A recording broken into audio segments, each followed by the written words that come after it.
Hi everyone, welcome to Reviewia Talks. So today we are going to talk about something which is quite relevant to every workplace, but it seems to be put under the carpet. Okay, it is not discussed openly. We are talking about politics at work. Now, office politics dates back to ages, and we have heard about instances of some kind of politics at workplace for many decades. Now let's get to understand what is at the root of people trying to be a little political at work. Now, something which is common to human beings is the sense of being insecure. Now, if someone says that the person is not insecure at all, it is a fair assumption to say that the person is lying. Now, degrees of insecurity might differ. Some people might be a little more insecure than some others, but definitely this emotion of insecurity is there with every human being, and it is not specific to workplace. In general, there are all sorts of concerns, fears, insecurities that we deal with in other areas of life as well. And whenever we perceive anything or anyone at the workplace as a threat, the typical response is to kind of be defensive, cover our bases, try to be aggressive, with that person, and all of that stuff comes up. So, and especially if you're working in a large setup, if you're working with more and more people, there is more and more insecurities at play, and that's why you would see that office politics is more common in enterprises which are very large, very people intensive, and people keep complaining about, oh, there's politics in this organization, politics in that organization. I don't think there is any organization which doesn't encounter politics. It will come with growth if your organization is growing and you are adding more and more people. You're adding their skills, you're adding their experience, you're adding their positives. Plus, along with that, there are certain level of insecurities, certain non-productive behaviors which also come to your organization. So first of all, we should accept office politics as a reality. There is no point in trying to deny it. There's no point in trying to claim that there is no office politics at a certain workplace. However, we need to keep it at check. If an organization becomes excessively political, then they lose the ball.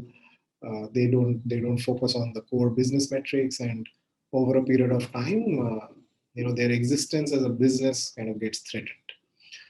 However, my message right now is not at an organization level, but it is more about how, as a professional, you can deal with office politics, because it seems to get a lot of people distracted, and the people get emotionally very charged.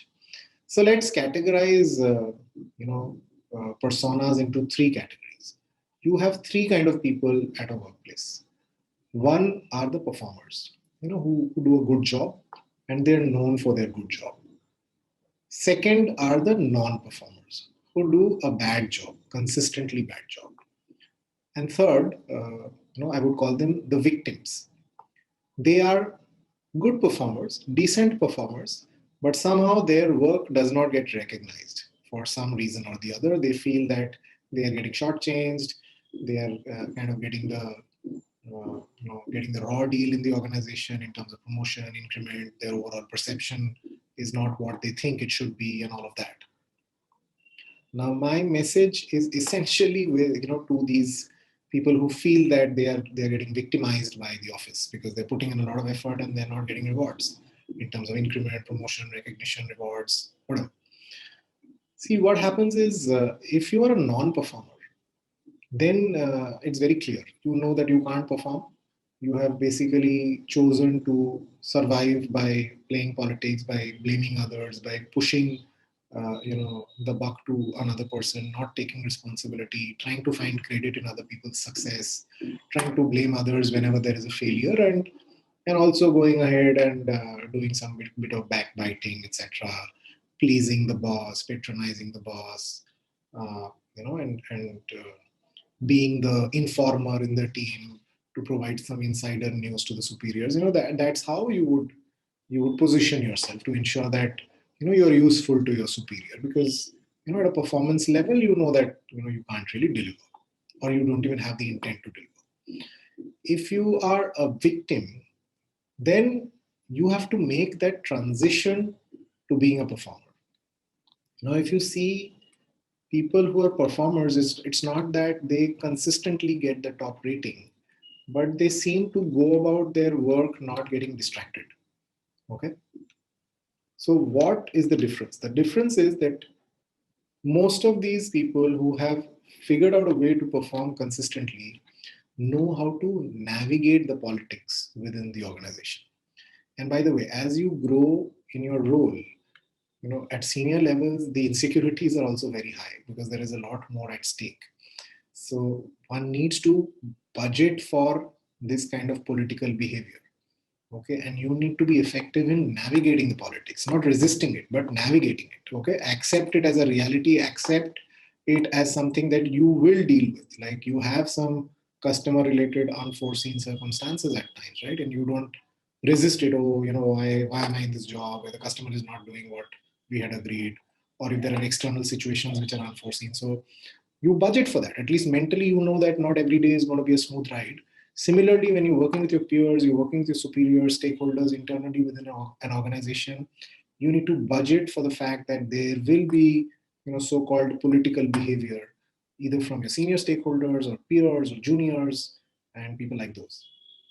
So mentally, you need to not resist it. See, the problem is most of these so-called victims are victims because they keep asking themselves this question that why me? Why is it happening with me?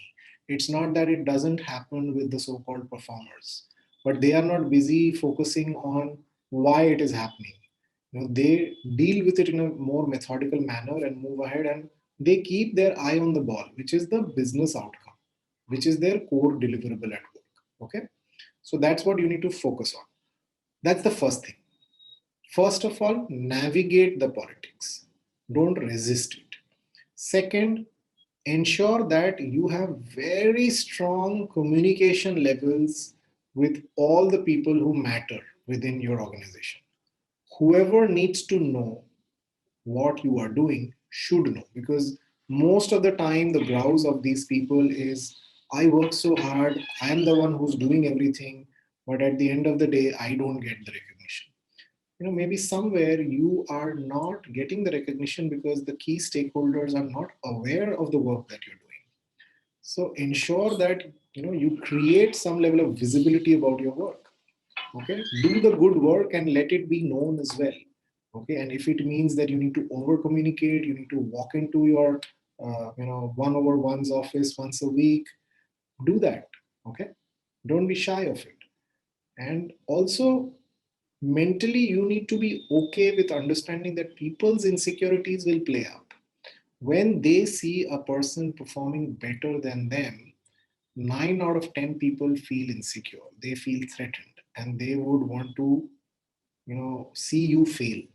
So they would either create some circumstances where they see you fail, or they would try to create a perception that you are not as big a success as people think you are. Okay, so people will figure out ways to blame you, might gang up against you at times, but all of these things you can handle if you are consistently communicating your work to the stakeholders who matter. Okay, and as you grow in an organization, it is not just one boss. Okay, there is a group of people. Even the CEO of an organization reports to a board of directors. So there's a group of people who decides the fate of the CEO as well. So it's never going to be that, okay, it's only my boss. Maybe it is your boss, but the boss's boss would also have a say. There would be, senior, people in other functions, if you're in a cross-functional role, who would be interacting with you. Their view about you would also be taken into consideration when discussions around promotion and role change, seems to be on the cards. So you need to ensure that you are taking the onus of creating a positive perception about you amongst the stakeholders who matter. If you do that consistently and don't start getting distracted by people trying to put you under the bus, trying to distract you from your core job, because they want you to engage in these email arguments, engage in these fights. There are so many times we see that people are going to keep some superiors copied on an email and start a fight with you. Do not engage in these unproductive duels, because that's what they want. They are good at, the non-performers are good at playing these games. They will be able to win those games if you focus on those. And it is very tempting to keep reacting. But that's where you have to step back, detach yourself, smartly close those communication loops and go about your work. Okay, and at times, what can really work is some people generally feel threatened, and that can be addressed by having a heart-to-heart chat. And I've personally seen that work out in my professional career a few times. There's an instance where one of my peers was not very happy with the way I was operating because she thought that I am trying to put her in bad light. So, and I will give her the credit. She's the one who pulled me, and said, hey, this is the way it is going. It seems that you are escalating things against me, and my perception is going for a toss. So, how can we work better? And we figured out a way where, I was earlier waiting for the timelines to get breached before I send out an escalation. But my job was to ensure that, I was a project manager at that time. So my core job was not to send escalations, but to get the work done. So for me, it made sense to give her a little bit of a heads up that, hey, this timeline is about to get breached.